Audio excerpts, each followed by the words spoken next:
menú y se abrió otra aplicación. Ahora sí estoy grabando. Muchas gracias, Susi. Repito, imagínese la situación. Miércoles 7 de agosto, 3:07 de la mañana. Suena la puerta. El timbre o los golpes en la puerta. ¡Ta! Usted se despierta. Y lo peor es que están solos en la casa. No hay nadie en la casa, más que ustedes, en su respectiva casa. Se despiertan y otra vez suena por segunda vez el timbre o los golpes en la puerta. Se levantan, caminan lentamente, ¿no? Porque aparte de manera instintiva nosotros respondemos con este caminar despacio instintivo. ¿Qué está pasando? ¿Quién es? Despacito. Con mucho silencio nos dirigimos hacia la puerta. Caminamos de puntitas. Nos queremos acercar. Si es que hay mirilla en la puerta, nos acercamos a la mirilla sin ser descubiertos, porque además, ¿no? Lo hacemos infiriendo que el que está del otro lado nos va a descubrir, nos va a ver, ¿no? O si no tienes mirilla y te tienes que asomar por la ventana de la puerta, lo haces con apenas mover unos milímetros la ventana para tomar un poquito de visión que te permita revelar quién está tocando. Ajá. Y en ese breve lapso, ¿qué pasa en nuestro cuerpo? Todo nuestro cuerpo, en ese breve lapso, le ha dado tiempo a reaccionar frente a algo que supone una amenaza.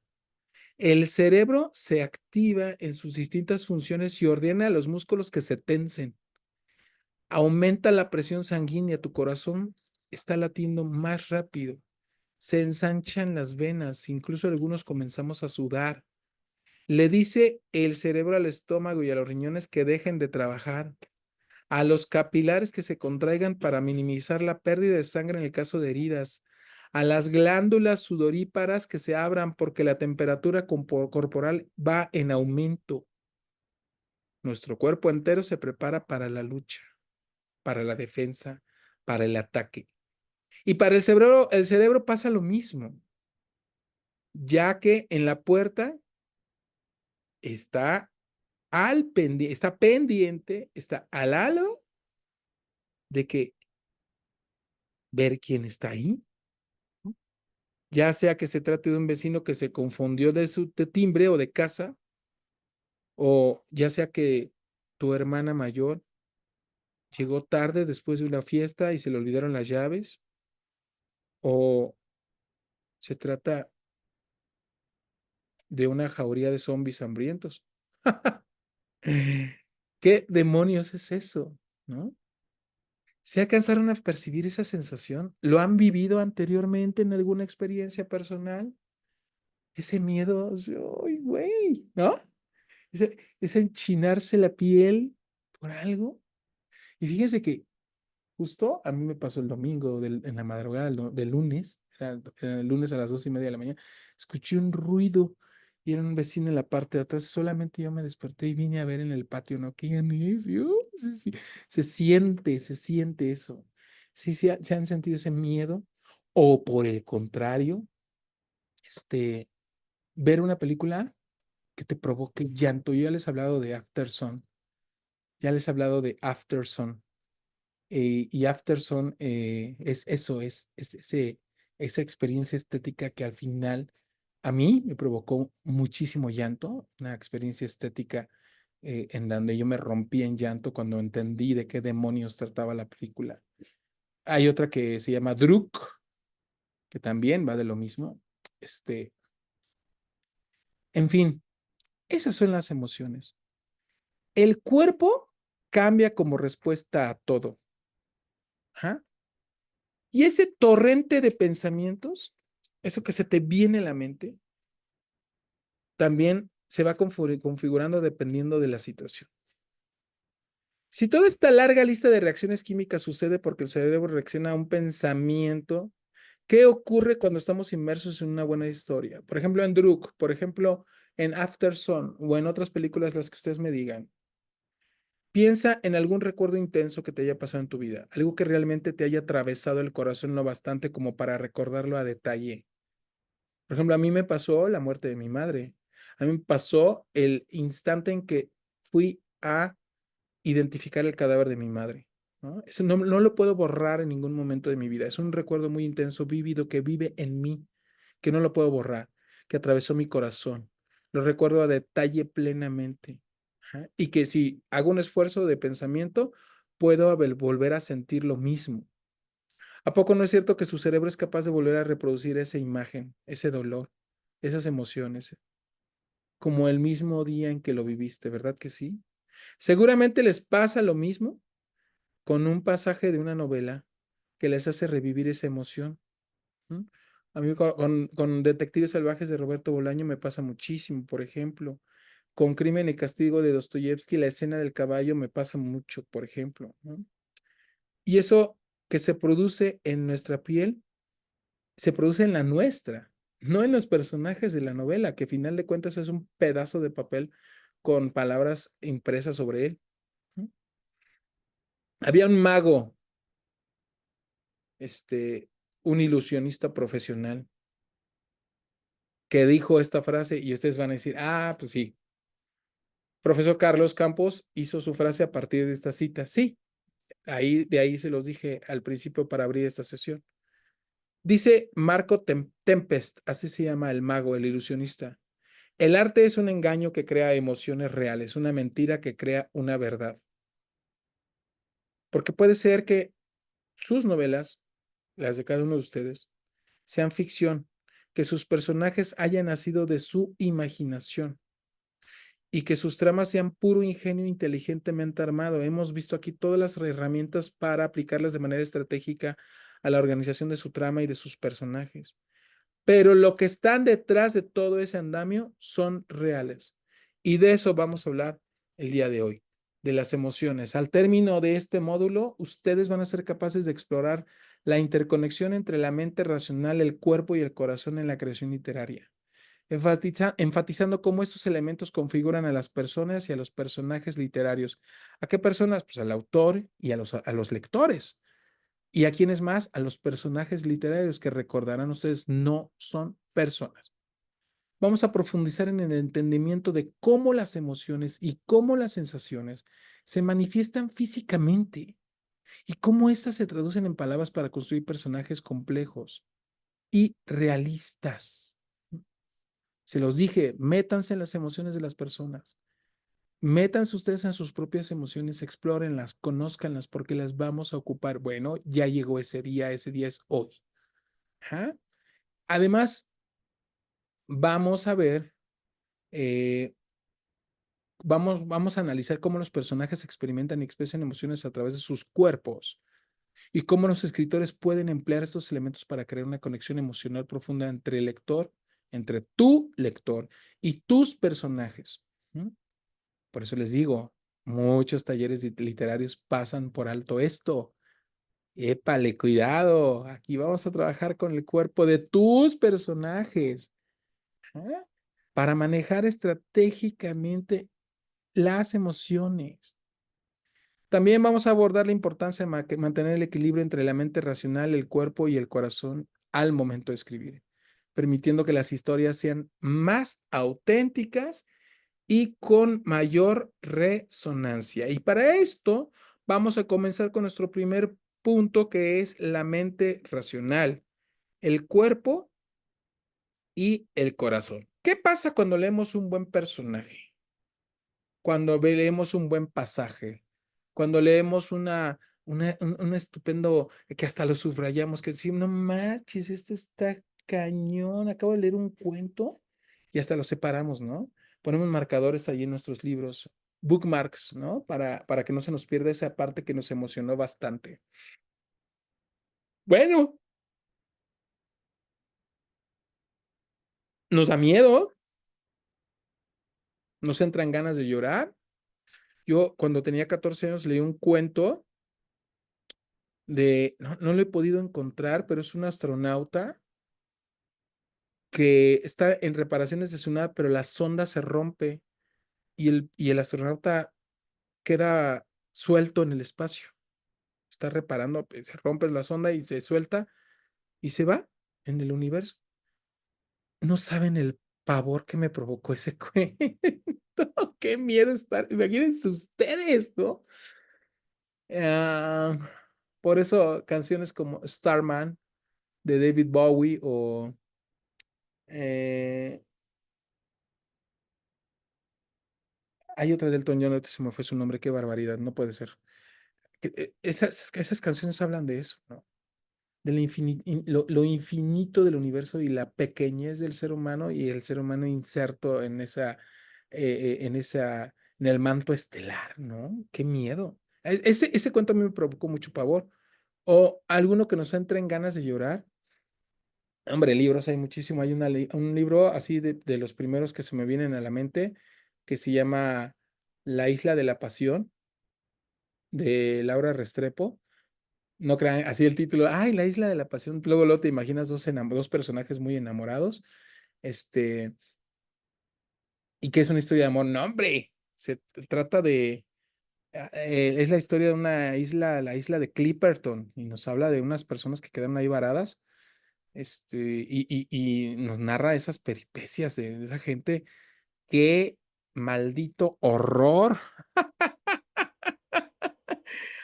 Ay, está terrible esa novela. Se las recomiendo muchísimo. Al rato la subo a nuestra biblioteca. La Isla de la Pasión. Ay, mira, la Isla de la Pasión. Ay, no, no, no, no, no, no. Qué emoción con esa novela.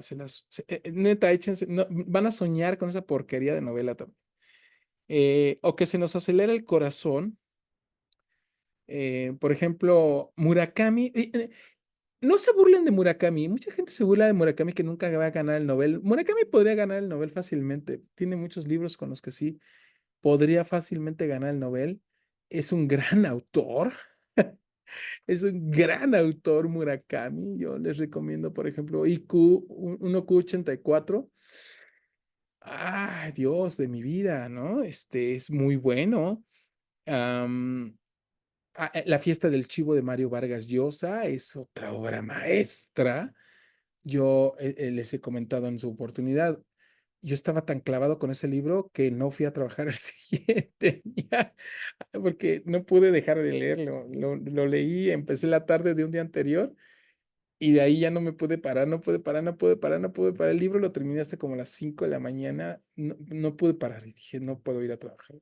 Lo siento, ya hablé para excusarme, fingí enfermedad y no pude parar. Ese libro es brutal, la fiesta del chivo de Vargas Llosa, ¿no? O que se nos hace un nudo en la garganta, como La tregua de Mario Benedetti es otro también uno de los básicos que a mucha gente la rompe, ¿no?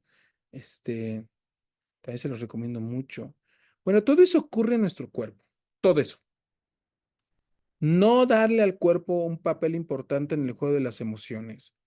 Y en el juego de los pensamientos, siendo artista, se podría tratar de un error. Cuidado, ¿eh?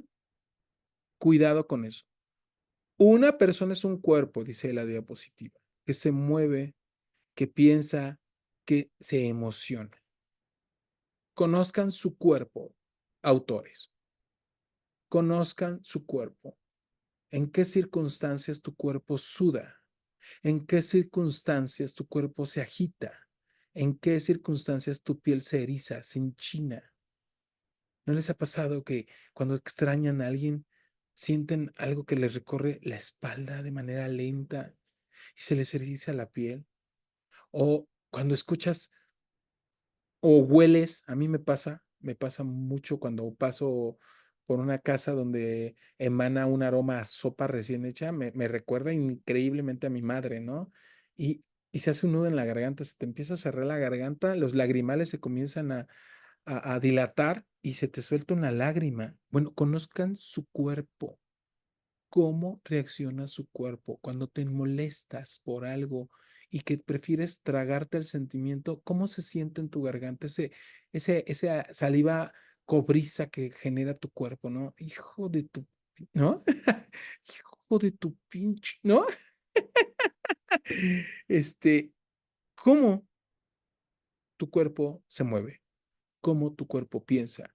¿Cómo tu cuerpo se emociona? ¿Ah? Nos componemos de 3 elementos nosotros. El primero es el elemento físico, el segundo es el elemento racional y el tercero es el elemento emocional. Vamos a situar estos 3 elementos, ¿m? Solo para entendernos mejor y poder hablar de ello. En el cuerpo, ¿m? Lo físico. En la mente, lo racional. Y el corazón, en lo emocional. ¿Ah? Y esto tiene mucho que ver con la estructura de nuestro cerebro. Se le llama cerebro triúnico, tú debes de saber esto, Susana, o se le llama cerebro triúnico, ¿no? O o el cerebro conformado por 3 cerebros. Ujú. El cerebro triúnico o triuno eh, es un postulado, es una teoría de Paul MacLean del comportamiento humano, que surge en la década de los años 60, y que habla de este esquema en el cual Paul MacLean divide al cerebro. Y Paul MacLean habla de 3 niveles cerebrales. El primer nivel es el cerebro más primitivo, más instintivo. Es el cerebro reptiliano. El cerebro reptiliano, en el caso que está aquí en esta diapositiva, sería el cerebro físico. Es el cerebro que responde, que te da respuestas instintivas sin pensarlo, el que responde a la agresión, el que se agacha. Cuando llueve, ya ven que la gente se agacha así, un poquito mete la cabeza. Esa es la respuesta del cerebro reptiliano, pero también es la respuesta del cerebro que activa el instinto de supervivencia. Cuando alguien te está atacando, que tú agarras una piedra y que se le azorrajas en la cabeza, ese es el cerebro reptiliano. No lo piensas, te lanzas de volada. Órale. Ajá. Ese es el físico. El segundo nivel es el sistema límbico. Ahí es donde están nuestras emociones. Es un nivel intermedio. Fíjense bien, lo físico y la relación y lo emocional están pegados. Eso dice este postulado teórico. En el cerebro límbico radican las emociones y por lo tanto a veces, según esta teoría, la emoción está antes que la razón. Por eso no lo piensas cuando compras algo. Dices, no manches, es que es un Nintendo, es un Super Nintendo, güey, y me lo están vendiendo baratísimo. ¿Cuánto te lo están? Me lo están vendiendo a 5,000 pesos, no manches. ¿Cómo? Sí, güey, pero es piezas originales y está bien conservado. Lo voy a comprar porque no manches, o sea, yo era fanático de este videojuego y siempre lo quise cuando era niño. Ahí te estás ganando la emoción. ¿Mm? El cerebro límbico. Y en un tercer nivel, en el nivel de la corteza está el neocórtex. Es el nivel del cerebro racional, donde radican la razón, la capacidad de hablar, el pensamiento lógico matemático y donde llevas a cabo tus operaciones de pensamiento de alto calibre. Cuando tú te sientas a escribir, estás involucrando primeramente al neocórtex, es decir, al cerebro racional. ¡Qué maravilla! La clase de Carlos Campos se convirtió en una clase de psicología. Sí, pero no. Sí, pero no. Es mi obligación ética decirles que este modelo ha sido duramente cuestionado. Sí, sí existe, ahí ha servido esquemáticamente para investigar todos los atributos que tiene nuestra actividad cerebral, pero ha sido severamente cuestionado desde las neurociencias. Ya con las neurociencias estos esquemas ya han quedado completamente rebasados. ¿Qué dicen las neurociencias? No, nuestro cerebro no se divide en estas 3 entidades. Nuestro cerebro trabaja con estas entidades y muchas más en infinitas conexiones. Sí, sí está padre que esquematicemos las 3 áreas, pero no trabajan por separado. Trabajan en conjunto, unas y otras haciendo conexiones entre sí y entre otras que ustedes no se imaginan, ¿no? A esto se le llama plasticidad cerebral. El cerebro establece y genera procesos de manera muy intensa entre estas 3 entidades. Ah, órale, qué chido. Sí, sí, sí, neurociencias, está padrísimo, pero ¿qué crees? Sí nos sirve para esquematizar nuestro pensamiento aplicado a las artes y suscitar emociones, suscitar pensamientos y suscitar, emociones, pensamientos y movimientos en nuestros lectores. Movimiento, sensación de movimiento.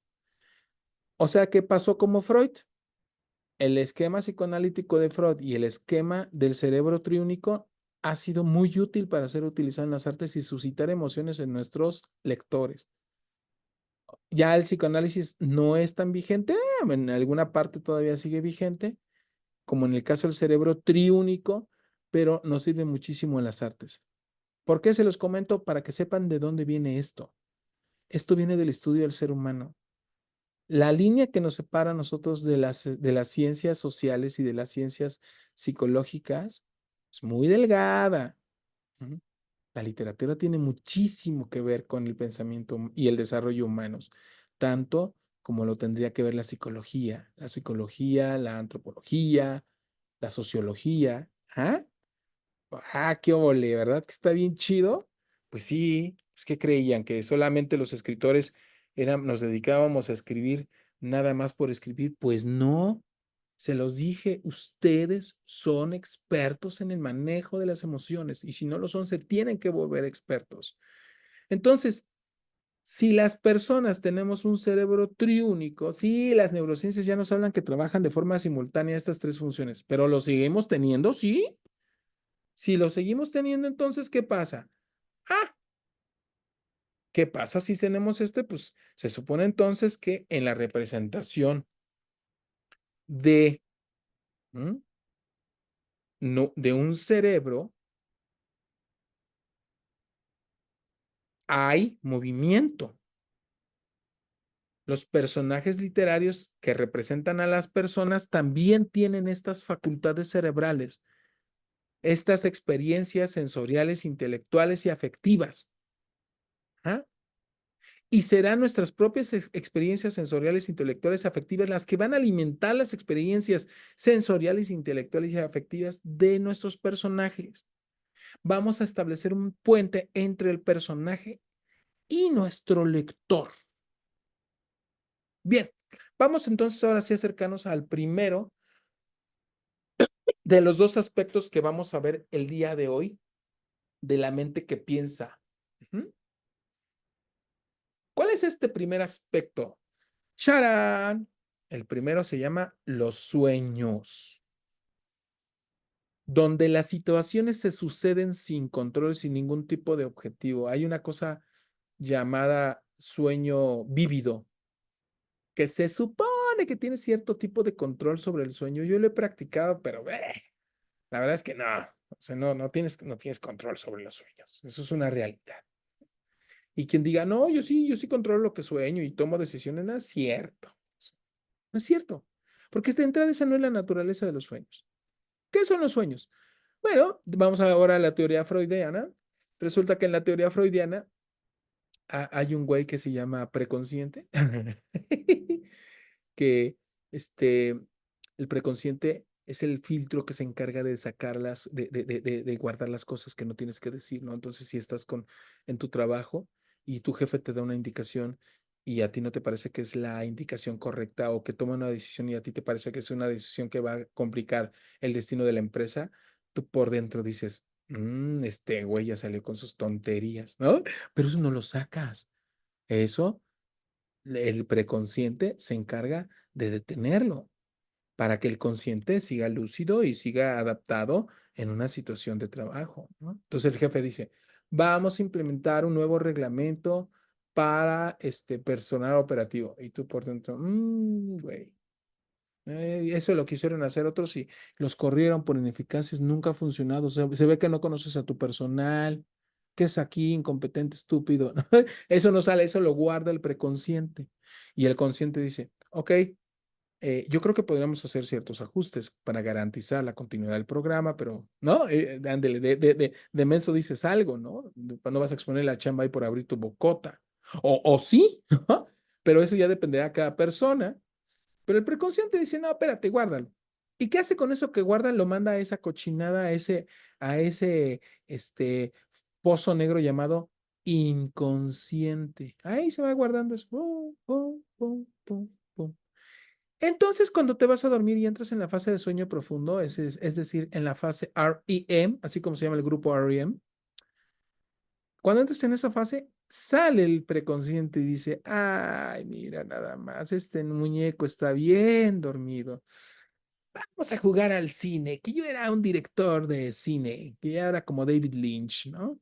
Y vamos a proyectarle a este compadre una película de lo que fue su vida en las últimas horas. Entonces agarra pedazos de lo que fue echando en el inconsciente y comienza a construir una película y te la proyecta. Y esos son los sueños. Entonces son absurdideces. Hay sueños muy hermosos. Yo, por ejemplo, soñé que estaba con mi familia en una especie de restaurante de ladrillo rojo, muy hermoso, y que estábamos en la familia juntos todos, ¿no? Y fue en una etapa en la que tuvimos una complicacioncita familiar. Entonces, ¿qué hace? El preconsciente dice, este güey extraña estar así, entonces le vamos a proyectar una película donde esté con su familia, ¿no? Y sí, es absurdo porque, pues no, no era en ese momento algo que pasó, pero el sueño se produjo en esas condiciones y se genera algo muy lindo, ¿no? Las situaciones se suceden sin control. Yo no controlo ese sueño y sin ningún tipo de objetivo, simplemente se plasma ahí. Tampoco el preconsciente es que digas, ay, pobrecito, le voy a poner esta película para que se calme. No, hombre. Y sí, sí, güey, y cuando sueñas que te caes en un hoyo, en un pozo, en un hoyo profundo, ¿no les pasa que brincan de la cama de repente? Ay, hijo de su, se siente horrible, ¿no? O que de repente, no sé, cada quien conoce sus sueños, ¿no? Hay también sueños horrorosos, yo tengo sueños horrorosos, este, que de repente regresan y les tengo un pavor terrible, ¿no? En pocas palabras, no organizamos qué vamos a soñar cada noche. No decimos, hoy voy a soñar esto. No, hombre, no. Y esas cosas de que no comas café para, para que no sueñes feo, este, por supuesto que no tiene nada que ver. Tú no decides eso, sexy. Susana dice que soñar con tu ex es el peor miedo. Sí, yo creo que sí, Susi. Exacto, querido Carlos. En la película del origen, los sueños los orden. Sí, es una empresa, ¿no? Está bien chida. Christopher Nolan le gustan esas cosas. Y es un grupo que se encarga de ordenar los sueños, ¿no? O incluso se han visto Eterno Resplandor de una mente sin recuerdos. Hay una empresa que se encarga de borrarte todos tus recuerdos para que ya te olvides de tu ex. Pero el resplandor de la mente prevalece a través de los sueños. Está maravilloso. Es fascinante este tema, ¿no? Entonces, es el mismo tipo de ausencia de control que subyace en muchos procesos creativos. Lo hemos dicho aquí, estamos viendo herramientas, pero finalmente el proceso creativo es un fluir constante. Yo quiero trabajar con autores, no quiero trabajar con redactores secretariales que sigan un esquemita. Hay talleres literarios en donde dicen, tienes que hacerle así porque si no, no, hombre, no es cierto, no es cierto. Por supuesto que no. Sigue recomendaciones y hay que saber escuchar, sí. Ya les he dicho yo, por ejemplo, finales de algunas novelas donde yo les digo a la autora, este final no te funciona porque no es un cierre apoteósico con resonancia. No es un cierre epifánico que tenga resonancia, no es un cierre que realmente cierre, que funja como tal, ¿no? Entonces, eso, ¿por qué lo haces? Técnicamente hablando, porque es lo correcto, pero además se trata de suscitar emociones en tu lector. Ajá. Entonces, sí, ocúpense de la teoría que estamos viendo en este diplomado, pero acuérdense que la teoría es una caja de herramientas, no más.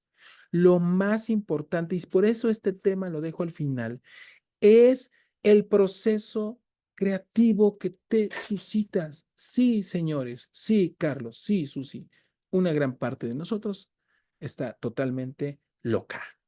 Y qué bueno que sea así porque es parte de nuestro proceso creativo y por eso desde el primer minuto de este taller les dije, ustedes son artistas y ya no hay marcha atrás. No pueden dar un paso atrás. Ustedes ya están en esta vida de artista y aquí nada más es ir hacia adelante en este universo que se llama creatividad. ¿Mm? Tal y como lo describe Isaac Dinesen o Dinesen en este libro hermoso que también se los voy a subir, que se llama Memorias de África. Chéquense esta belleza. Dice, el placer del verdadero soñador no reside en la sustancia de su sueño, sino en esto, que las cosas ocurren sin ninguna interferencia por su parte y además completamente fuera de su control. Grandes paisajes creados por sí mismos, grandes y espléndidas vistas, ricos y delicados colores, caminos, casas que nunca ha visto y de las que nunca ha oído hablar. Aparecen extraños y son amigos o enemigos, aunque la persona que sueña no haya hecho nunca nada por ellos. Yo hasta le agregaría, y con ellos, ¿no? Y nada más, qué belleza de los sueños. En los sueños la mente que piensa no desaparece nunca. En los sueños creas.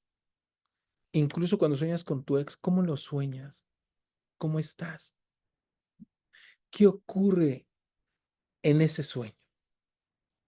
Está fuera de tu control y ¿qué pasa? Pues fluye y fluyes con el sueño. ¿Han soñado lugares que no existen?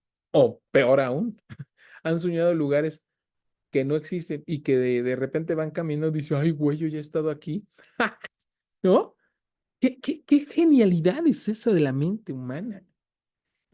Sueñas un lugar y dices, no manches, y de repente, ándale, yo ya he estado aquí. Te juro que lo soñé hace como un mes y aquí estoy en este lugar.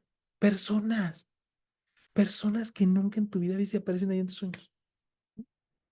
Aparecen extraños. O amigos, pero en otras circunstancias, ¿no? O situaciones hasta embarazosas o incómodas. Sueñas con una persona con la que te besas o con la que tienes sexo. ¿Qué? Y hasta te despiertas, ¿no? No, no, no, ¿cómo? O, sí, pero ¿qué? Que no se vayan a enterar, ¿no? Qué horror. Y te lo quedas tú y vámonos para el inconsciente, ¿no? Se va para el inconsciente y después vuelves a soñar eso. En los sueños la mente que piensa no desaparece, repito, está presente, mezclando recuerdos con situaciones cercanas, asociaciones subconscientes y experiencias lejanas. Por eso es importante vivir. Por eso el arte literario, están llamados muchos, pero los invitados son aquellos que viven cada momento, cada experiencia. Hubo recientemente un experimento en redes sociales donde un chico le preguntaba a gente mayor de qué se arrepienten. Ancianos diciendo, me arrepiento, uno, de haber perdido mi tiempo y dos, de haberme enojado. No vale la pena enojarse por tantas tonterías. No vale la pena desperdiciar tu tiempo en cosas que no son productivas para ti. Y con productivas no se referían a trabajo, se referían a productivas donde tú te sintieras pleno. ¿Y qué recomienda a la gente para que no se arrepienta de nada? Y había mucha gente dijo, lean, escriban, vivan, viajen, coman, amen, abracen, sonrían. Ajá, esas eran las ideas. Lean mucho, decía un señor, ¿no? Lean mucho, descubran la belleza de los libros. Otra señora decía, de, dense minutos para ustedes. El café, el libro, ¿no?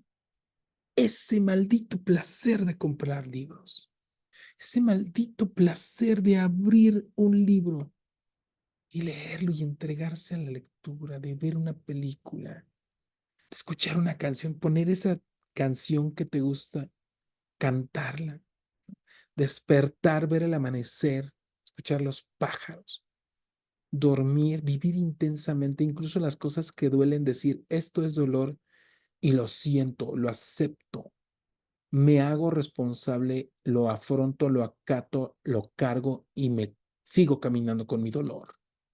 Ajá, porque como te dice también Murakami, El dolor es inevitable, pero sufrir es opcional. Y hay quien prefiere sufrirlo y hay quienes preferimos vivirlo. Es la desgracia, la mala noticia. ¿Cómo la vives? Vívanla como escritores, vívanla como creadores. ¿Y cómo la vive el creador? La acepta, la guarda para sí, la fragua, la usa para después sublimarla a través de las letras, del arte. Y ojo, ojo, no somos poetas. O sea, el poeta tiene su propio procedimiento. Nosotros somos narradores, trabajamos con relatos, con cuentos, con dramaturgia, con televisión, con cine. Ya les he dicho que estas técnicas se pueden aplicar fácilmente a cualquier área narrativa. Pero no porque no seamos poetas, no estamos llamados a exactamente lo mismo. Estamos llamados exactamente a lo mismo. Y la forma de sublimar a través de la creación es una de las más complejas que existen. Ustedes ya pertenecen a esa legión de creadores.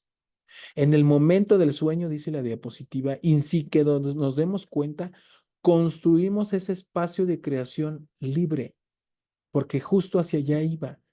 Sueñes lo que sueñes, es tu espacio y vivas como lo vivas, es parte de tu espacio personal, donde nadie puede entrar, es tuyo.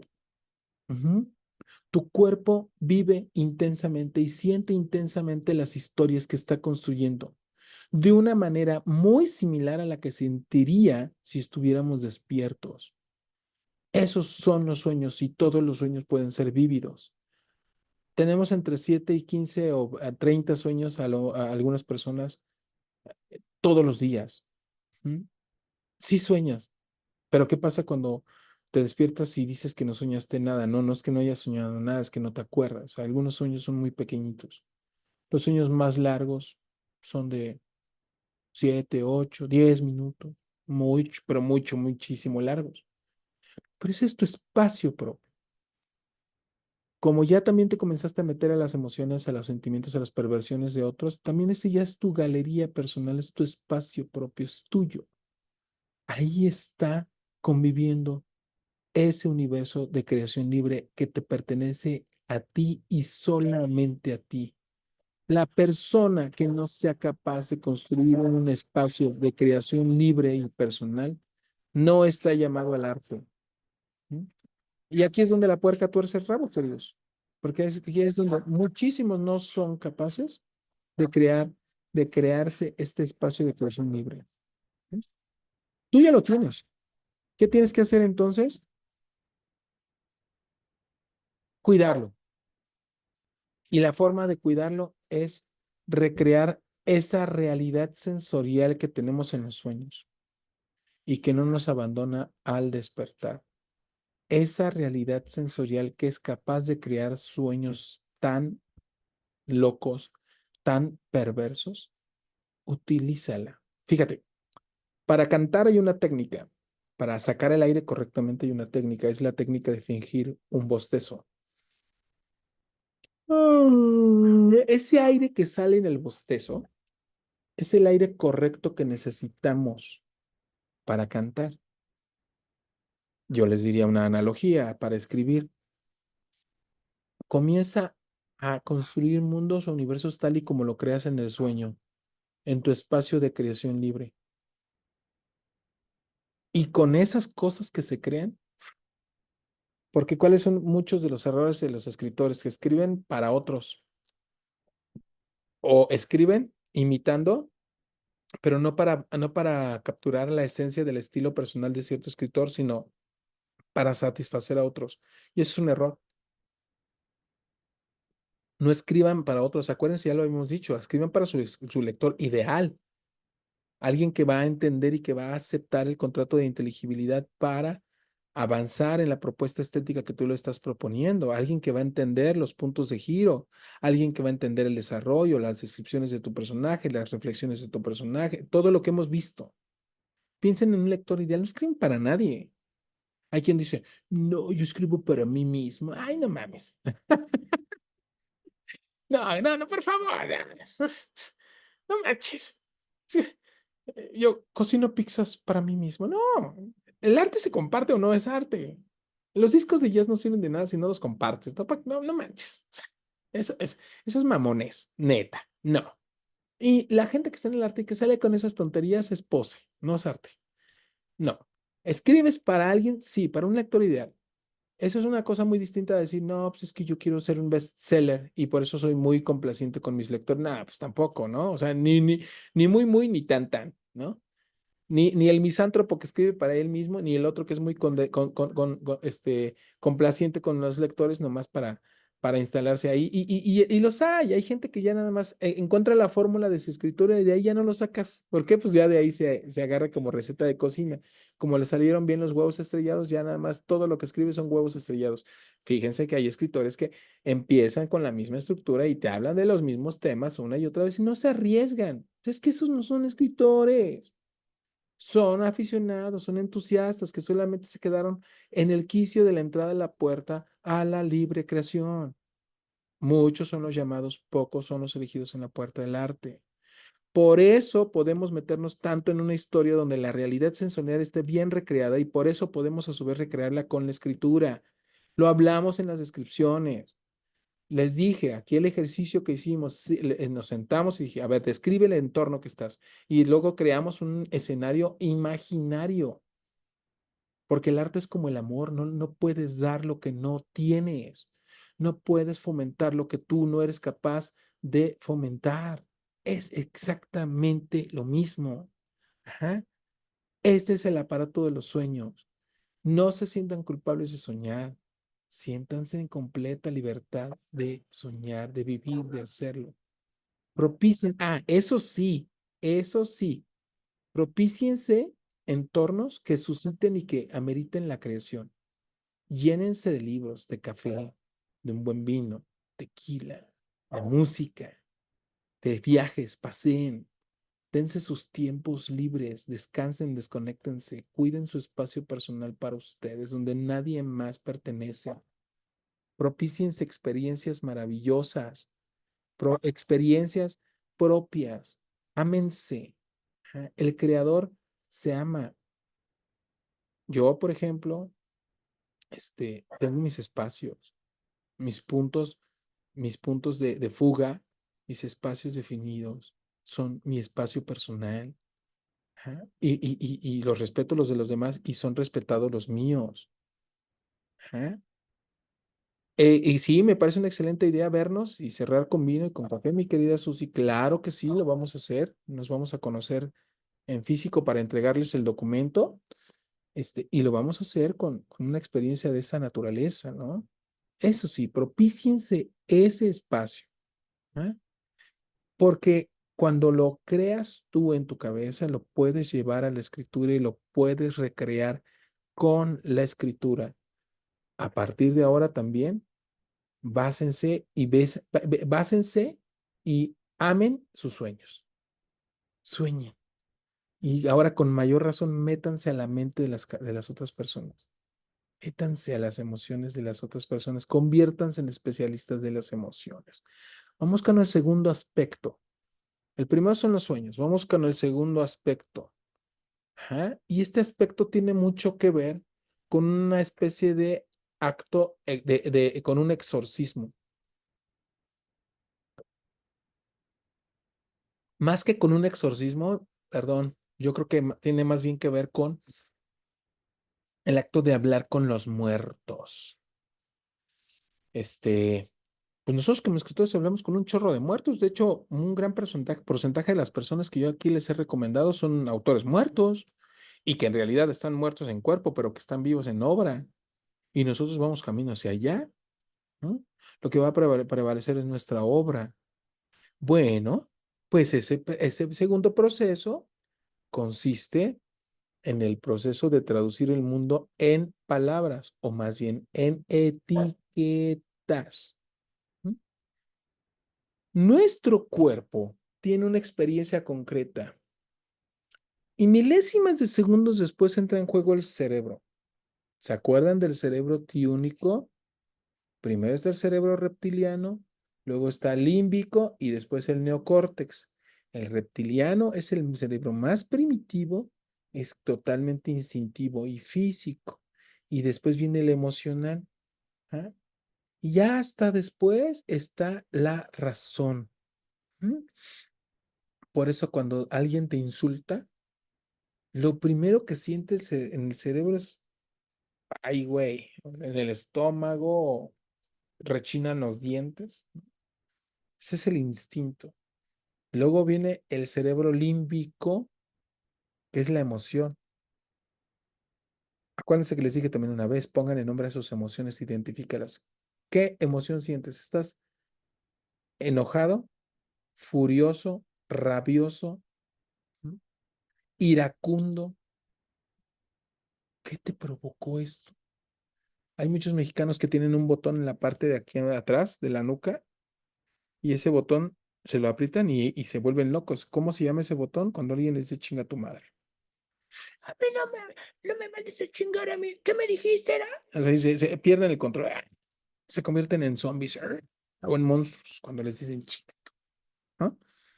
Este, viene la reacción física, la emoción y ya después, y digo después cuando en realidad son milésimas de segundo, viene la razón, así como si fueran atletas de París 2024, ¿no? Entran así en un cierre de fotografía y atrasito en tercer lugar con la medalla de bronce está la razón. Por eso dice, respira antes, piensa. ¿Por qué? Dale chance que llegue la razón. Ya la parte física y la parte emocional ya están activísimas. Dale chance que llegue la razón. Híjole. Y como pasa aquí, el cuerpo tiene la experiencia concreta. Luego viene la razón, el cerebro. Esto es una flor, la ves en forma física, bonita, delicada, que denota un buen gusto, incluso hasta la puedes previamente oler, ¿no? O es una flor horrible, lo más cursis. Quien la use para decorar su mesa será una persona hortera, en el mejor de los casos y en el peor de los casos, naco. Es decir, comenzamos a poner etiquetas. Piensen cuántas veces no ponemos etiquetas. ¿Cuántas ocasiones no utilizamos etiquetas? Es más, en las redes sociales, el like, me gusta, me encanta, ¿no? Me importa, me molesta, son etiquetas. Los emoticones, por se llaman así, emoticones son etiquetas. Cuando estás en el WhatsApp, ¿cómo respondes? Con etiquetas. ¿Cuántas etiquetas usas a lo largo del día? ¿No? Piénsalo. Ay, qué mala onda. Mala onda es una etiqueta. Está padrísimo, esa es otra etiqueta. ¿Mm? No manches, es otra etiqueta. Está de huevos, es otra etiqueta. Está toda madre, otra etiqueta. Puras etiquetas. No, no, güey, es que está bien colgado. No, es que está naquísima esa música. No, está horrible. Está etiquetas. Lo percibes, lo sientes y después el cerebro le pone la etiqueta. El cerebro neocórtex le pone la etiqueta. Escucha a las personas cómo hablan, cómo usan esas etiquetas. Hace rato estuve en una reunión y un compañero le apunté todas las veces que decía, es importante. Y ya cuando terminó la reunión le dije, güey, un importante más, güey, y la sala de juntas iba a caer. ¿Por qué? Pues de tantos importantes que metes, güey. Todo es importante, compadre, para ti. No manches, en serio, sí, mira, aquí están 43 importantes en una reunión de 20 minutos. Hagan cuentas, dividan 40 entre 20 minutos y fíjense cuántas importantes metió el tipo en su speech. ¿Ah? Etiquetas. ¿Cómo habla la gente? ¿Cómo habla tu personaje? ¿Cómo haces las descripciones? ¿Qué etiquetas usas tú en tu hablar? ¿Mm? Nosotros como escritores no tenemos reparo en utilizar las etiquetas porque sabemos utilizarlas. Nosotros no tenemos reparo en decir este cuento es horrible. No manches, en serio, sí, porque por esto, esto es horrible. Es un cuento donde no está bien sustentado el personaje, donde las descripciones son fallidas y simplonas, donde hay exceso de adjetivos, donde hay incluso pleonasmos. En alguna parte dice el cielo azul. Güey, el cielo siempre es azul. No, que la noche es negra. No. El cielo siempre es azul y cuando es de noche es de noche. Y en la noche, pues está en un cielo estrellado, pero no es un cielo azul, no manches, ¿no? Otros pleonasmos, una niña de 17 años de edad. Pues salvo que quieras aclarar de 17 años de, de nadadora, ya no sería una niña, o una joven de 17 años, ¿de qué? ¿De nadadora? ¿No? Pero ya con que digas eso, una joven de 17 años, ya se infiere que es una joven de 17 años de edad. ¿Mm? Ok, traduzcamos el mundo con palabras. Ya hablamos de los sueños acá atrás.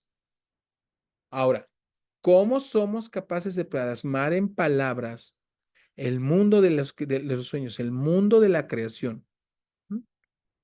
Las primeras etiquetas que nuestro cerebro pone son etiquetas que coloca nuestro cerebro sobre las percepciones que suelen servir para asignar nombres o para situarnos en el mundo.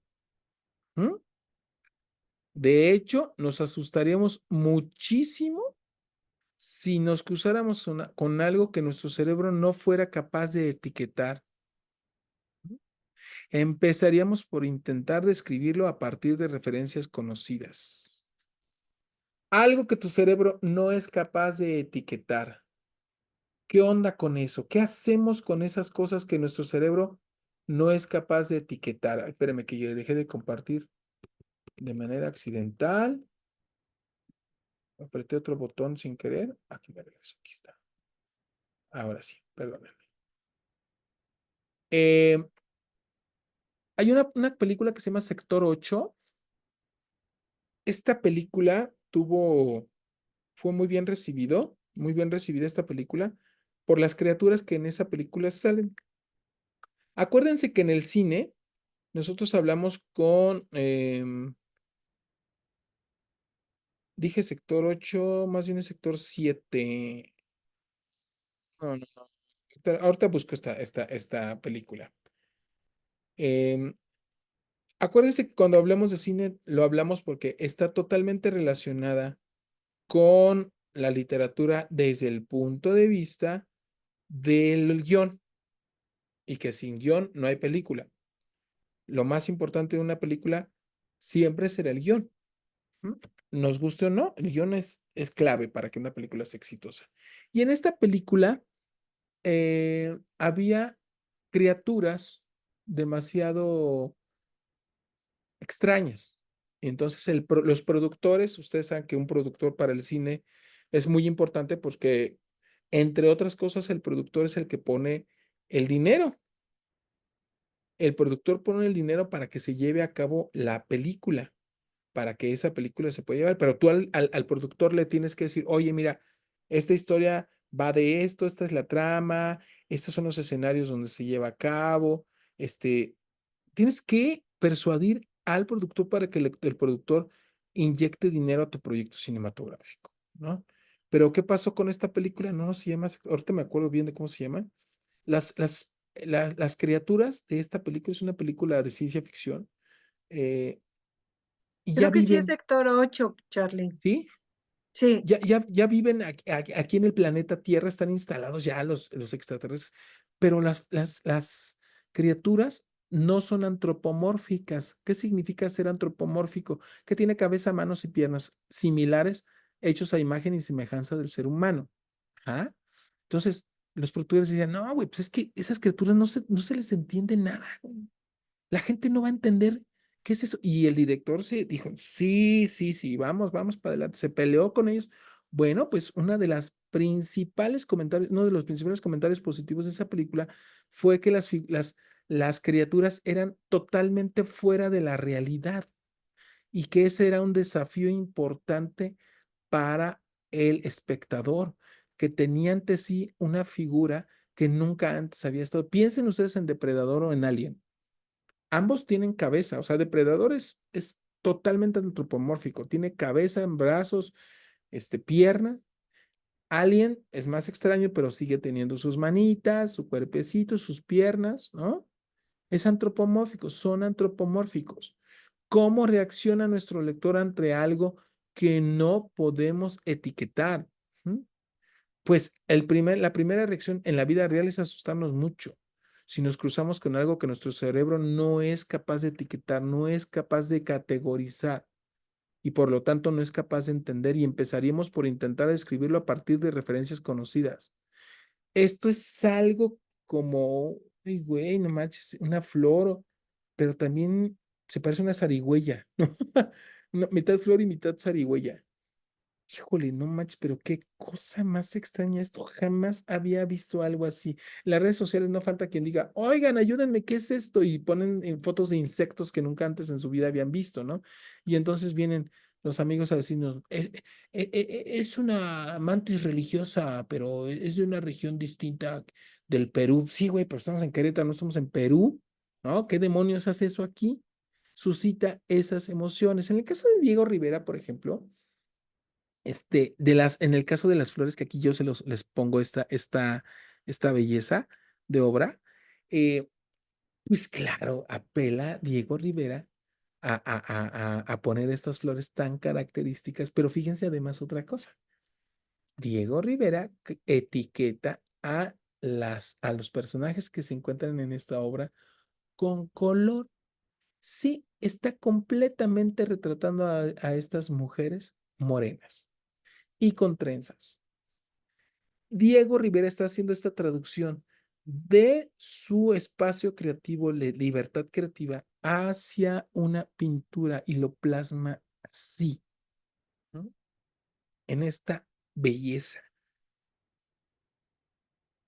Y que podría resultar extraña si esas flores no supiéramos identificarlas. Diego Rivera aquí hace un trabajo fabuloso de representación visual de estas flores. Y vean aquí el niñito aquí al lado, ¿no? Cargado con el rebozo blanco y los piecitos, ¿no? Me encanta, me encanta. Si fuera otra cosa totalmente distinta, no lo podríamos identificar, como en el caso de Dalí, por ejemplo, ¿no? Y en el caso de otras expresiones del arte contemporáneo. No todo es arte, por supuesto. Las segundas, las terceras, las cuartas etiquetas se relacionan con sensaciones y con emociones. Las primeras, acuérdense, se relacionan con situaciones para situarnos en el mundo. Pero las segundas ya van más allá, ya son sensaciones, ya son emociones. La flor que estamos percibiendo podemos sentirla áspera o mojada o maloliente. A su vez, esta carga de sensaciones físicas nos genera un juicio de valor y el cerebro coloca esas sensaciones en sus correspondientes cajas acostumbradas. Ah, qué asco, una flor maloliente, quiero alejarme de ella, guácala, ¿no? A ver, mi Susi, en este cuadro de Diego Rivera, ¿qué etiquetas les pones a las flores y a los personajes que ya aparecen? Yo le pongo mexicanos, Ujú, ujú, ujú. porque así nos pintan en el extranjero, morenos, bajos, a veces con trenzas. El alcatraz es un típico de México y las mujeres que traen el rebozo cargando a los hijos y la trenza. Ya quisiera yo esas trenzas.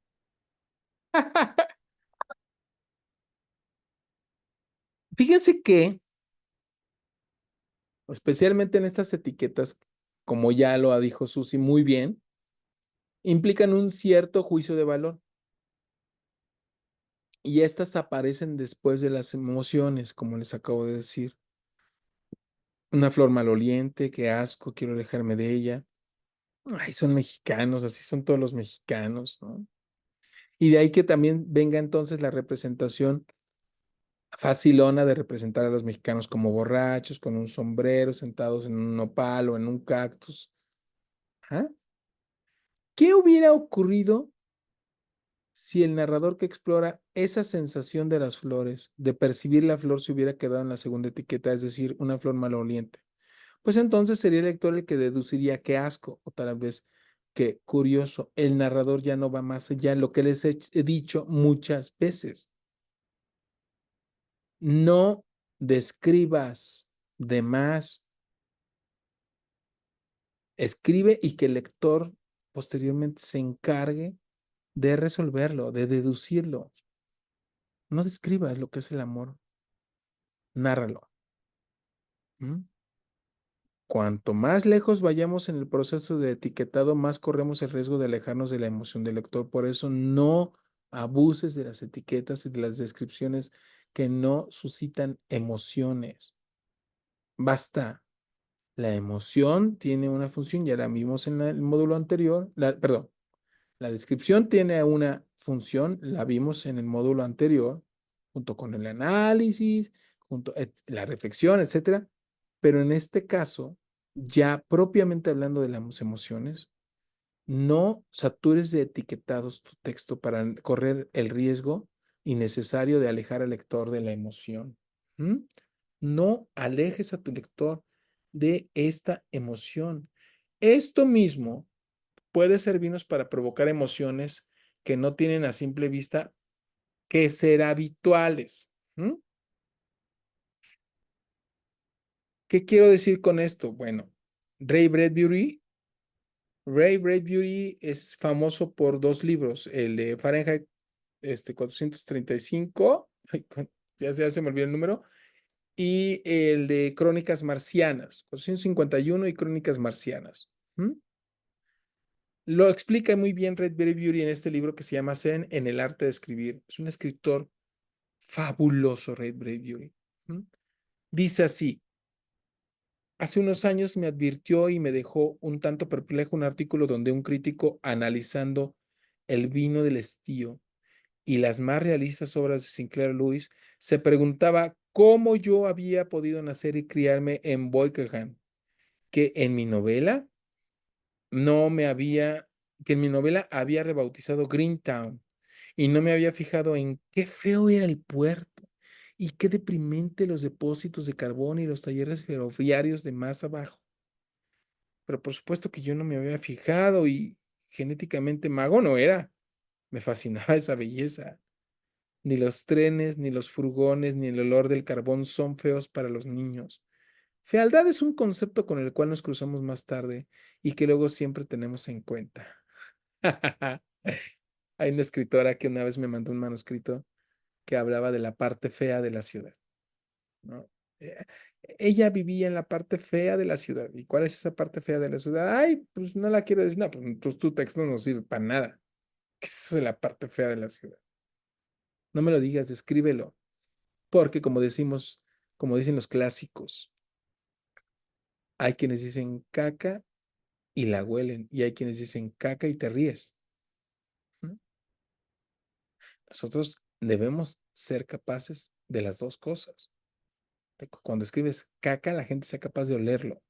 Y cuando escribes caca en cierto momento de tu relato, de tu novela, la gente se ría. Como termina, si el coronel no tiene quien le escriba, ¿no? El coronel no tiene quien le escriba, termina con esa palabra, mierda. Ajá. ¡Guau! ¿Qué es lo feo? Claro que tenemos cosas feas. Este, por ejemplo, hay un tramo de la carretera cuando vas como a Aguascalientes. Puta, ese tramo yo lo odio, que es ya casi como camino a Jalisco. Hijo, esa carretera a mí me choca, la odio.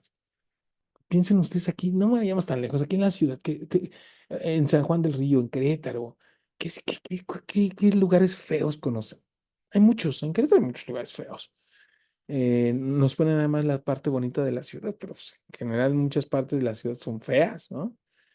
Acá en Corregidora, por ejemplo, hay un tramo donde cerca de Pueblo Nuevo, no, cerca de Pirámides, de la entrada de Pirámides, de apesta, horrible, horrible apesta, ciudad, guácala. Este, ¿Cómo haríamos para ese tratamiento? Nosotros como escritores nos acercamos a las perversiones y también nos acercamos a lo feo, vivimos con lo feo.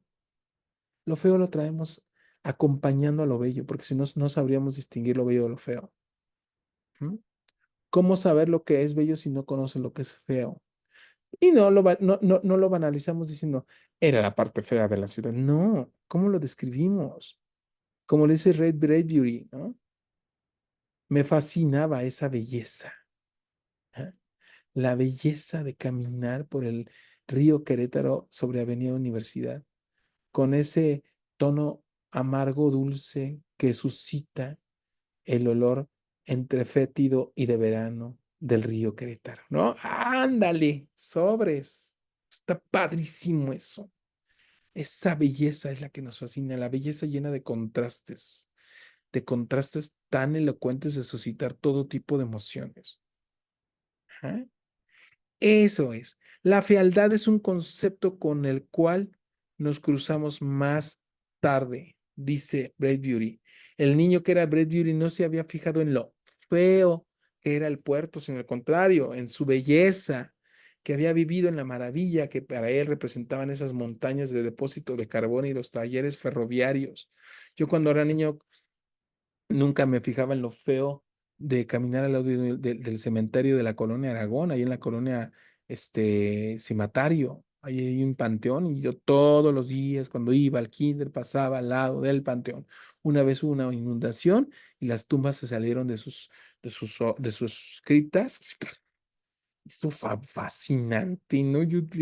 Así los niños como somos, no, no manches, mira las cajas así abiertas, ¿no? Los cadáveres se salieron, era un espectáculo maravilloso.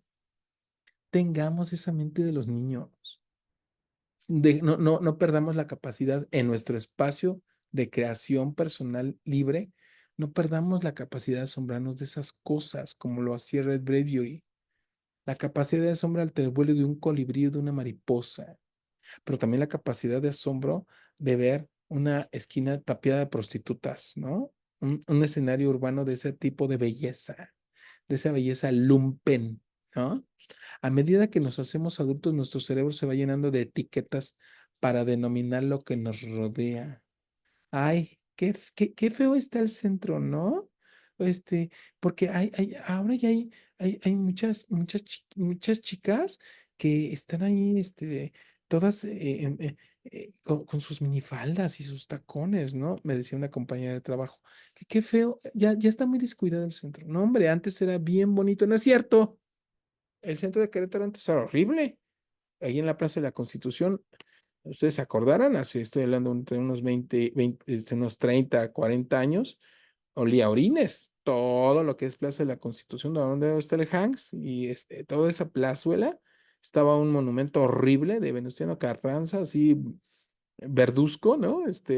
Un verde horrible, la estatua del pésimo estado en el que se encontraba el bronce que no recibía mantenimiento. Y ahí en esa plaza olía a orines todo el tiempo y había un montón de malandros ahí pintando todo el tiempo. Y esto estaba chido. Órale, ese tipo de belleza, ese tipo de escenarios cotidianos de la urbe cotidiana, el escritor los acoge.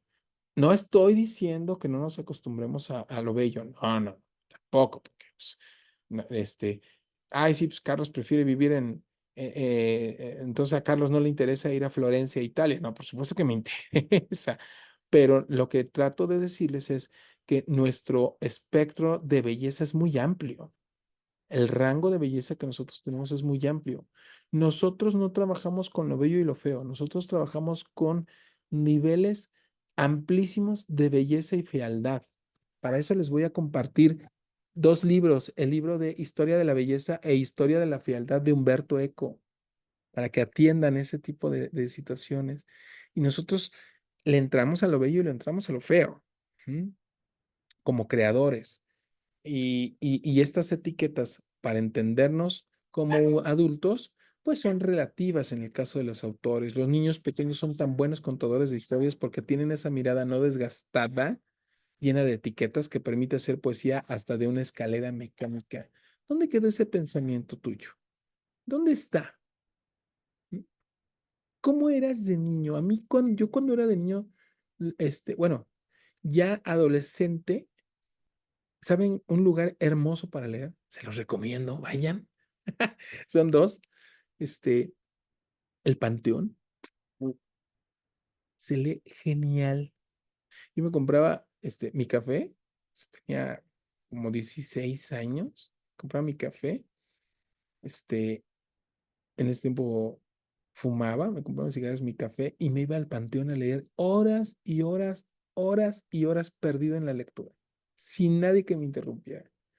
Pasaban y ven a un joven leyendo, pues, ¿qué le dices? No estoy haciendo nada malo, nadie te decía nada. Y otros lugares para leer, acá, por ejemplo, el Templo de San Antonio es una maravilla para leer, porque como está expuesto el Santísimo, pues la gente entra a orar en silencio. Nadie te interrumpe. De repente hay quien te hace malos gestos porque en lugar de estar leyendo la Biblia o algunos salmos, estás leyendo a Dostoyevsky, ¿no? Entonces, o al Marqués de Sade, imagínense. Te hacen como que gestos de que viste qué está haciendo, pero se lee bien chido, ¿no? No pierdan esa capacidad de asombro que tenemos los que teníamos cuando éramos niños, de asombrarse parado frente a ver a la gente, a la escalera mecánica, las nubes, ¿no? Las golondrinas, el volar de los pájaros, el ladrar de un perro, el baile de un pueblo, los guajolotes de las kermeses. Ahorita ya se viene, este año se me está yendo muy rápido, no sé ustedes, pero ya se viene septiembre y con septiembre todas las fiestas populares. Los festivales de Guapango en la Sierra Queretana, caminar por la Sierra Queretana o caminar por la orilla de la carretera. Ajá. El calor, así, cuando la gente dice, ay, es que este calor, está horrible calor, los escritores decimos, a ver, ¿cómo es este calor, no? Pues, parece que estamos en Comala, ¿no? Somos personajes de Juan Rulfo. No, no perdamos esa capacidad de ser niños. No desgastemos la capacidad de asombro, de imaginar, de sentir y de alimentar nuestro propio espacio creativo personal. Vamos a hablar ahora del mundo emocional de los personajes. ¿Cómo le llevamos a las palabras, queridos míos? Cuando escriban, no sean adultos. Cuando escriban, no tengan prejuicios. Cuando escriban, no usen etiquetas. Tienen mejores herramientas que las etiquetas. ¿Y cuáles son? Las descripciones, las reflexiones, las inflexiones. Todos los recursos que hemos visto aquí para hacer eso. Las acciones, el verbo, ¿eh? Las figuras retóricas. Pero ahora vamos a hablar ya específicamente sobre los personajes. ¿Qué dijimos de los personajes? Bueno, aquí hemos hablado hasta el hartazgo de que los personajes no son personas, son representaciones de estas. Por ello, su cuerpo físico, sus emociones y su mente racional, o los equivalentes de estos, ahí se me está filtrando un carácter extraño, discúlpenme, lo voy a corregir y se las mando corregida, ¿va? Este, el cuerpo, las emociones y la mente racional de los personajes, sus equivalentes, tienen mucha importancia. No son personas, son representaciones y por lo tanto nosotros podemos hacer magia con ellos. Para ello les vuelvo a compartir este dibujito de Grant Snyder del conflicto narrativo. El protagonista ante estas situaciones de conflicto, pero ahora ustedes piensen los niveles de complejidad de cada personaje dependiendo de cada conflicto. El mundo emocional de cada personaje ante cada conflicto. El protagonista contra la naturaleza, por ejemplo, ¿qué tipo de panorama de abanico emocional tendrá ese personaje? ¿Se acuerdan en algunas ocasiones hay videos que están en la televisión o en redes sociales donde defensores de animales son atacados por animales, ¿no? Es fascinante, o sea, una persona, vi el caso de una mujer que fue atacada por un toro que ella estaba protegiendo, ¿no? Y aún así la mujer decía, es que no es culpa del animal, es que el animal responde por instinto, son animales salvajes, no, no podemos criminalizarlos a ellos no saben lo que están haciendo, ¿no? O sea, esa férrea emoción de defender al animal, de proteger al animal a pesar de haber sido atacada por él, ¿no? Y entra en este conflicto clásico del protagonista contra la naturaleza y ahí en ese momento ya tenemos un gran personaje para un relato, ¿no? Ya tenemos ahí un personaje, una mujer que defendía férreamente a los animales que es atacada por un toro. Así, ahí está el personaje bien dibujadito. Van a ser los diferentes niveles de complejidad en cada uno de los elementos. lo que nos va a dar como resultado un personaje plano o un personaje redondo. ¿Cuáles son estos elementos? Su cuerpo, sus emociones y su mente. ¿Mm? Cuerpo, emociones, mente. Esos son los tres elementos. Imagínate este personaje otra vez, esta mujer. Cuerpo, imagina que la mujer está en una manifestación en contra de la tauromaquia y la mujer se ha representado con ciertos elementos visuales para hacer ella un toro lastimado en la fiesta brava, ¿no? ¿Qué pasa por su mente? Pues ella es una férrea defensora de los animales, específicamente de los toros. Ella cree que los toros son sometidos a actos de crueldad a partir de la fiesta brava, de la llamada fiesta brava, ¿no?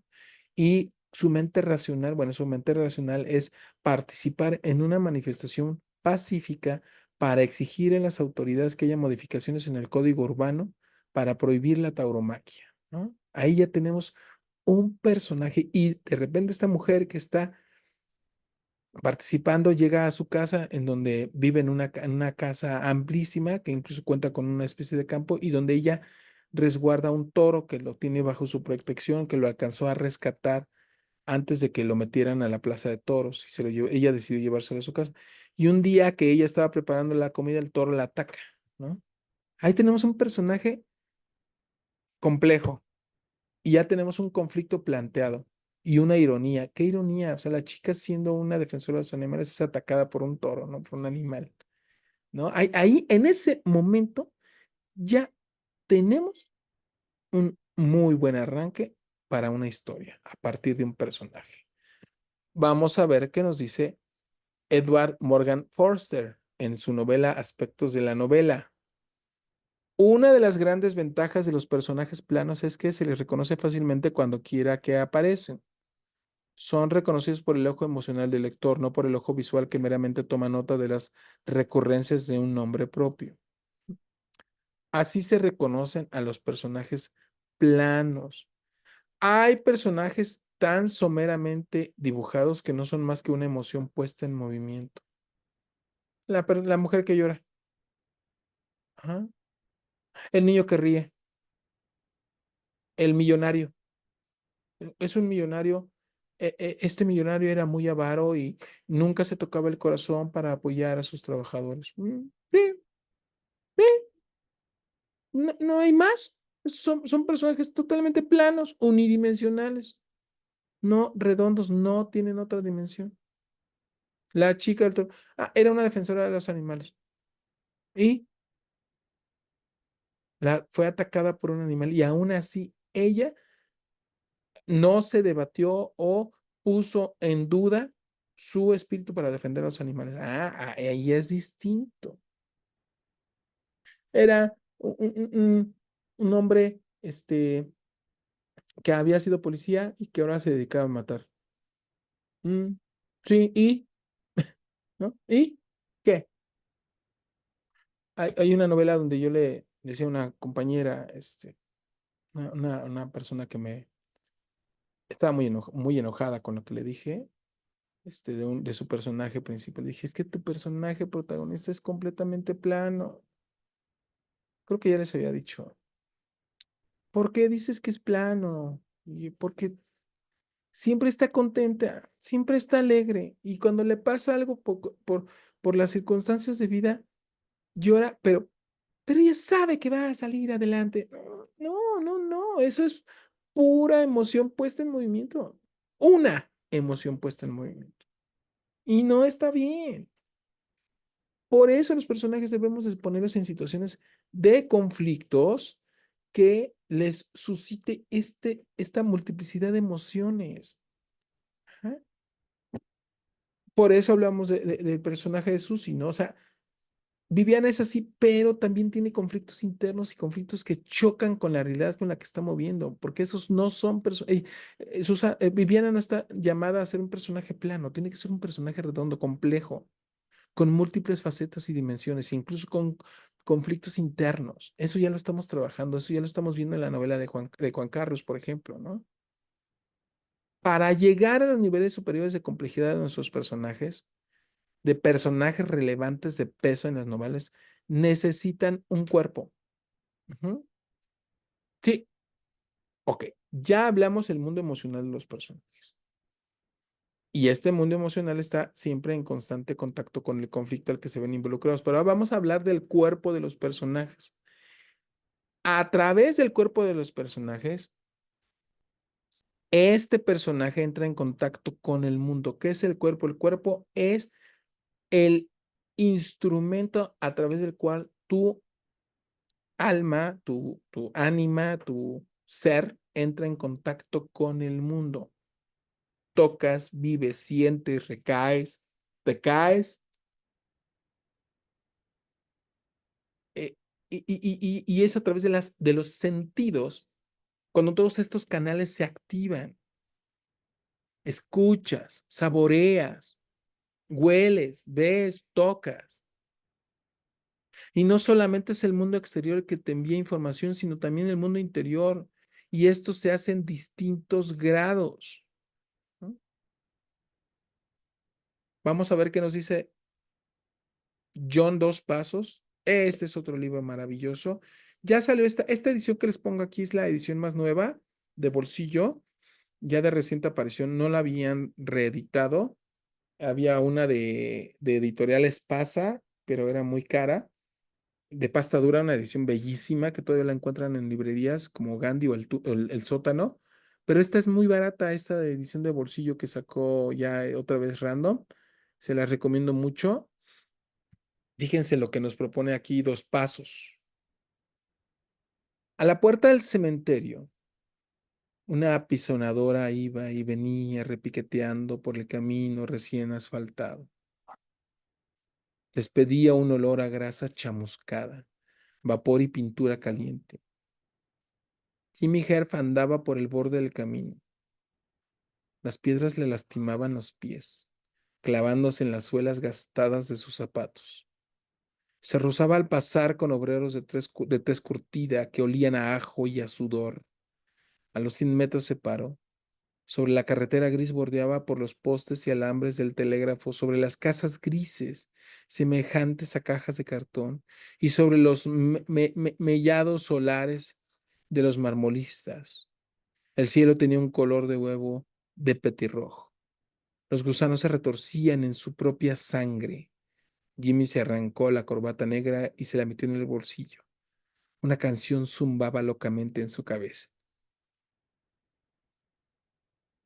¡Guau! ¿Qué podemos ver en este fragmento? Pues toda la información del mundo exterior que el personaje recibe, que el personaje siente, que el personaje juzga y que el personaje a la vez reacciona. Aquí se involucran ya todos los elementos que hemos visto en todos los módulos anteriores. Vayan construyendo con esto en su cabeza las imágenes que nos propone John Dos Pasos. A la puerta del cementerio, una apisonadora iba y venía repiqueteando por el camino recién asfaltado. Iba y venía la apisonadora, repiqueteando. Aquí está de entrada dos sentidos puestos en juego: la vista y el oído. ¿Qué es una apisonadora? Aquí en México la conocemos como aplanadora. A la puerta del cementerio la aplanadora va. Van echando asfalto frente al cementerio. Han pasado al lado de estas, de las máquinas asfaltadoras que echan asfalto en las carreteras, que ahorita hace mucha falta con los baches, por ejemplo. Este, ¿A qué huele el chapopote, no? Grasa chamuscada, vapor y pintura caliente, dice John Dos Pasos, ¿no? Jimmy Herf, este personaje, andaba por el borde del camino. Las piedras le lastimaban los pies, clavándose en las suelas gastadas de sus zapatos. Aquí ya está. El personaje caminando al borde del camino, con los zapatos gastados. Se rozaba al pasar con obreros de tez curtida. Hace rato Susana lo señalaba, la piel de las niñas del cuadro de Igor Rivera. Aquí John Dos Pasos lo hace con esta etiqueta para destacar al obrero en la mente del lector. Se rozaba al pasar con obreros de tez curtida que olían a ajo y a sudor. No marches. O sea, es totalmente relevante esta imagen. Ya vayan construyendo la escena, ¿no? A los 100 metros se paró sobre la carretera gris bordeada por los postes y alambres del telégrafo, sobre las casas grises semejantes a cajas de cartón. O sea, fíjense, casas grises como cajas de cartón. Ya nos da un retrato de qué lugar nos encontramos. Y sobre los mellados solares de los marmolistas, el cielo tenía un color de huevo petirrojo. El cielo tenía un color de huevo petirrojo. Esta metáfora es muy bella, ¿no? De huevo de petirrojo. ¿Qué son los mellados solares de los marmolistas? Los mellados son como pilares, digamos, columnas, una más alta que otra, una más alta que otra, columna, hueco de mármol. Los mellados solares son los que se encuentran en las orillas de los edificios. Y a través de ahí ve el cielo. Los gusanos se retorcían en su propia sangre, dice. Jimmy se arrancó la corbata negra y se la metió en el bolsillo. O sea, el tipo llevaba corbata y pasando por ese escenario que hace, se da cuenta y se arranca la corbata. Una canción zumbaba locamente en su cabeza. ¿Mm? El mundo exterior y media información a este personaje, ya dijimos. Es ya en las últimas líneas donde se manifiesta el otro mundo, el que envía información al personaje desde su interior. ¿Cómo? Pues con la canción que zumba locamente en su cabeza. ¿Mm? Y si analizamos el cuerpo, lo vamos a hacer desde dos ángulos. Del de los sentidos, el cuerpo sensorial y el del movimiento, el cuerpo físico. Vamos con el cuerpo sensorial. Mira, nada más que hermoso libro. Esto también se lo recomiendo muchísimo, de Carson McCullers. Es una escritora bellísima, soberbia obra. No se pueden perder los libros de Carson McCullers que caigan en sus manos. Todos se los recomiendo mucho. Además se lee de manera muy sencilla. Eh, no es lo mismo el sabor de una onza de chocolate que leer en un texto a qué sabe el chocolate. ¿A qué sabe el chocolate? Si alguien que no ha probado el chocolate nos preguntara, podríamos cansarnos de intentar describirlo. Es dulce, pero un poco amargo, se deshace en tu boca, es marrón o negro, sabe como a cacao. Bueno, y que si no ha probado el chocolate, que mucho menos ha probado el cacao, ¿no? Pero nunca lograremos conseguir que nuestra descripción pueda sustituir a la experiencia de comer o beber chocolate. Las sensaciones que nos presenta Carson McCullers en un cuento que se llama Wonderkind, Wonderkind, llegan del exterior al cuerpo del personaje a través de los sentidos del olfato y de la vista. Fíjense bien. Wonderkind de Carson McCullers. Jamie o Aimee, ¿no? Jamie parecía oler siempre a pantalones de pana, a la comida que había tomado y a resina. Casi siempre también tenía las manos sucias alrededor de los nudillos y los puños de la camisa le salían grisáceos por las mangas del jersey. Ella le miraba siempre las manos cuando tocaba, flacas solamente en las articulaciones, con duras burbujitas de carne rebosando encima de las uñas raspadas y el pliegue tan niño que se le notaba en la muñeca arqueada. ¡Guau! Fíjense, Amy parecía oler siempre a pantalones de pana. No manches, ¿a qué huele un pantalón de pana? A estas alturas, ¿a qué huele un pantalón de pana cuando ya no está de moda la pana, ¿no?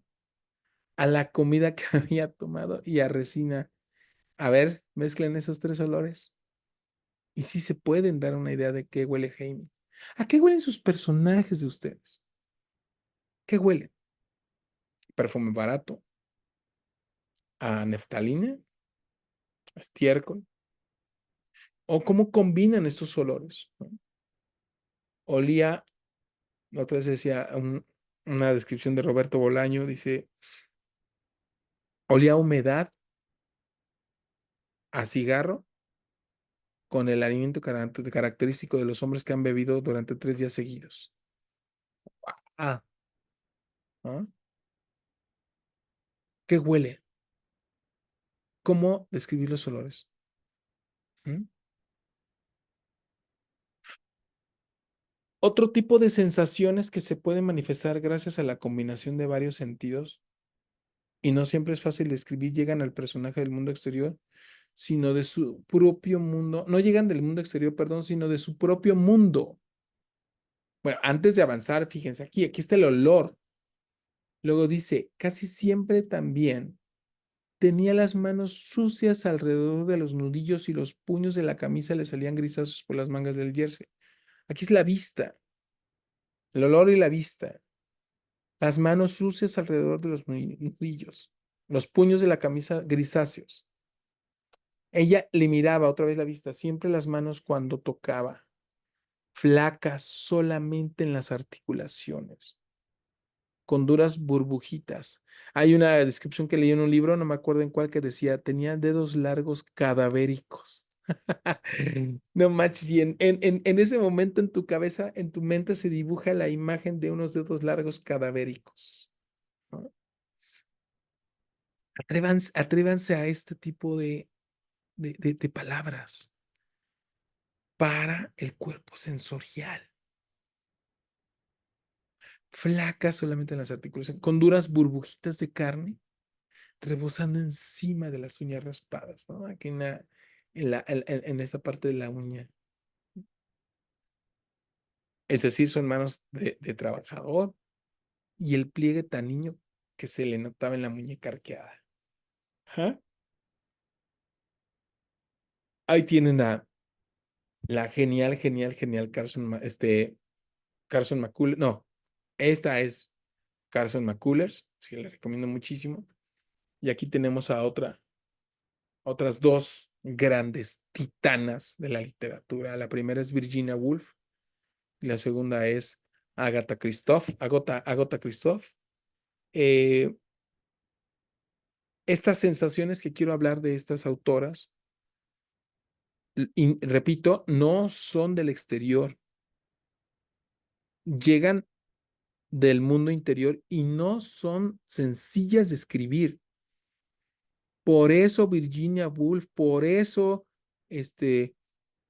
Agatha Christoph, por eso, ay, ¿cómo se llama la mujer que ganó el premio Nobel? Espérame, Annie Ernaux. Annie Ernaux, por ejemplo, ganó el premio Nobel relativamente hace poco, hace dos años. Hablan de estas sensaciones, de estas emociones que se manifiestan en el interior de los personajes. Acá es en el exterior y plenamente identificado con el entorno exterior. Acá es en el interior con estas mujeres. Fíjense muy bien. Vamos con la primera, Orlando de Virginia Woolf. Fíjense. Poco a poco sintió, al estar asomada a la ventana, que una extraordinaria titilación y vibración le recorría todo el cuerpo, como si la integraran miles de alambres en los que alguna brisa o unos dedos errantes estuvieran haciendo escalas. A veces los dedos del pie le hormigueaban, a veces la médula. Tenía sensaciones rarísimas en el fémur. Sus pelos parecían eréctiles. Sus brazos vibraban y zumbaban como vibrarían y zumbarían los alambres telegráficos 20 años después. Pero toda esa agitación acabó por concentrarse en sus manos y luego en una mano, luego en un anillo de sensibilidad temblorosa alrededor del dedo segundo de la mano izquierda. Virginia Woolf, queridos amigos, ni más ni menos. ¿Mm?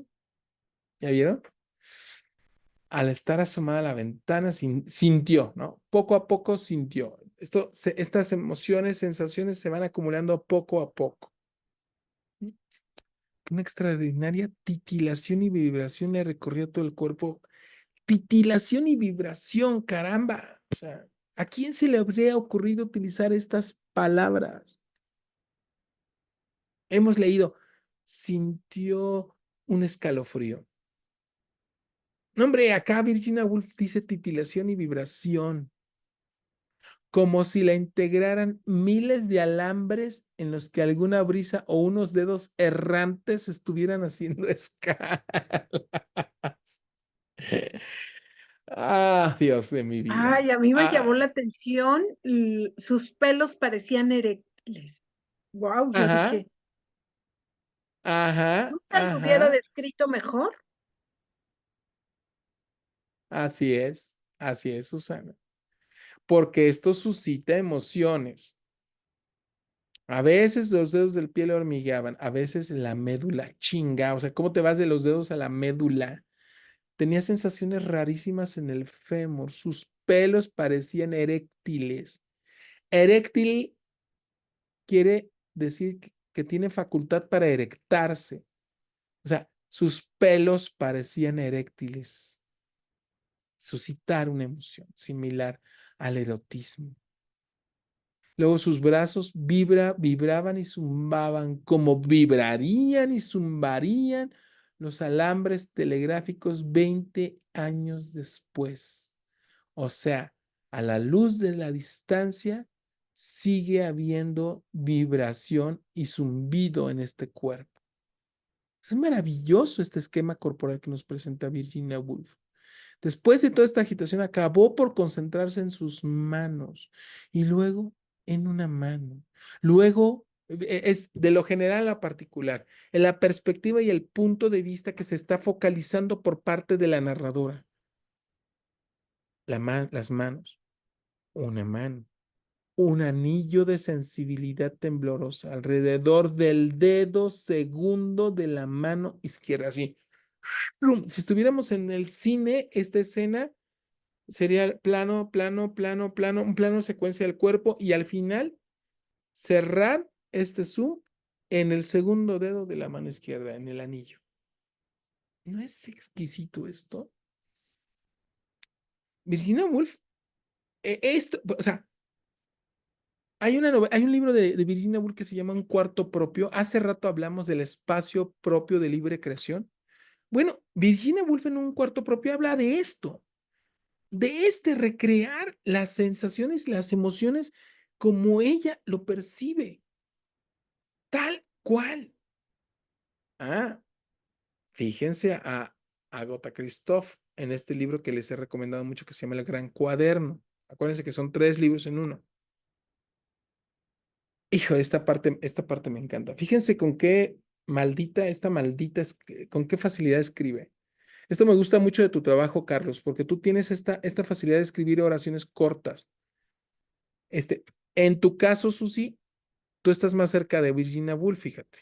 O sea, esta proclividad a fijarte en los detalles. En el caso de Carlos es esta proclividad por lo contundente de esta mirada. Fíjense, ahí va, ahí va. Cada vez estamos más sucios y nuestra ropa también. Vamos sacando ropa limpia de nuestra maleta debajo del banco, pero pronto ya no nos queda ropa limpia. La que llevamos se va rompiendo. Nuestros zapatos se gastan y se agujerean. La planta de los pies se nos endurece. Ya no notamos las espinas ni las piedras. La piel se nos pone morena. Llevamos las piernas y los brazos cubiertos de arañazos, de cortes, de costras, de picaduras de un insecto. Las uñas que no nos cortamos nunca se nos rompen. El pelo casi blanco a causa del sol nos llega hasta los hombros. La letrina está al fondo del jardín. Nunca hay papel. Nos limpiamos con las hojas más grandes de determinadas plantas. Ahora tenemos un olor mezcla de estiércol, pescado, hierba, setas, humo, leche, queso, barro, porquería, tierra, sudor, orina y moho. Ahora olemos mal, como la abuela. Ay, no, este libro de Agatha Christoph. Klaus y Lucas se llama. El Gran Cuaderno es el primer libro. El conjunto de los tres se llama Klaus y Lucas.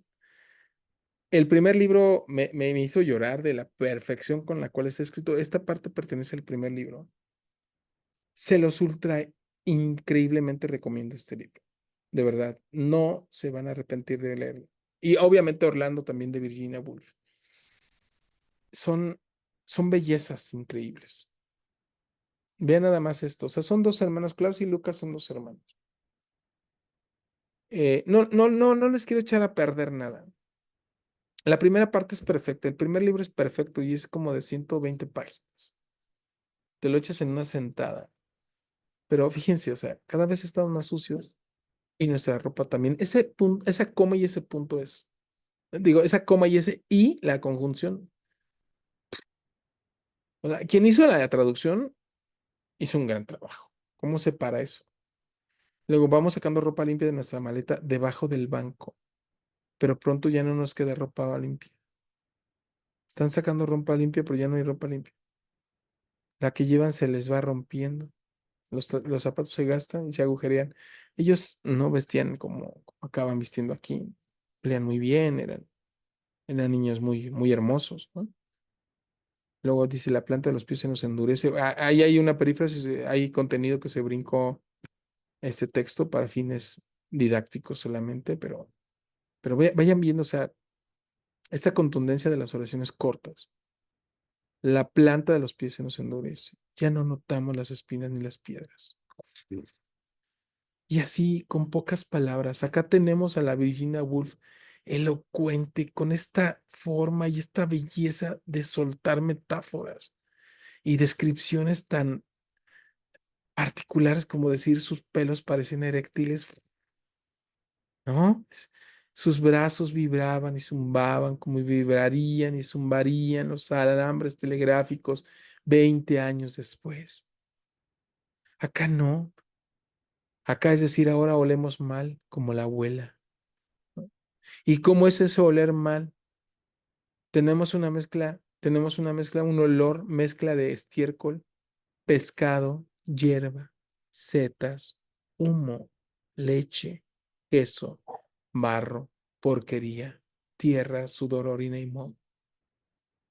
Es belleza, es una belleza increíble, queridos míos. Eh, les dije que esta sesión iba a estar muy intensa,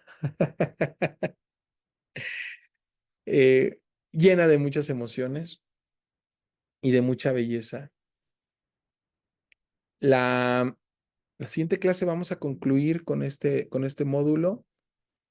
Ahora vamos a pasar al cuerpo físico con los movimientos, gestos, acciones. Ujú. Para lo cual les voy a pedir de favor, como tarea, ya saben que son ejercicios que tienen que hacer.